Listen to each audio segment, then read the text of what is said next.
नमस्कार, मी पंजाब डक. राज्यामध्ये 17 तारखेच्या 17-18च्या नंतर काय होणार आहे?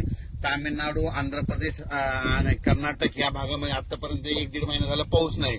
मग आता तिकडे पाऊस सक्रिय होणार आहे. म्हणजे ते 17-18 तारखेपासून तिकडे सक्रिय झाल्याच्या नंतर तो पाऊस मध्ये 18, 19, 20च्या दरम्यान मग परत कोणत्या भागात पडणार आहे की ज्या भागामध्ये पाऊस नाही पडला.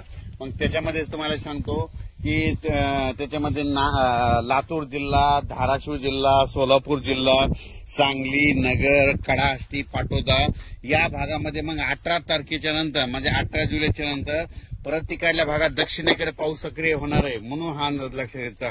म्हणजे सांगायचं झालं तर तुम्हाला सांगू इच्छितो, राज्यात मात्र पुन्हा परत 20 तारखेच्या नंतर आणखीन पाऊस वाढतच जाणार आहे.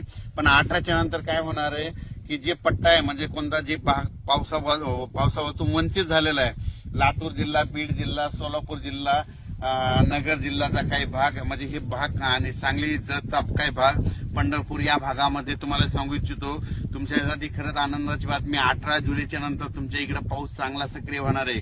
कारण की काय होणार आहे, कर्नाटक, आंध्र प्रदेश, तामिळनाडू, केरळकडे तिकडे पाऊस सक्रिय होणार असल्यामुळे आता तिकडचा पाऊस आपल्याकडे येणार आहे.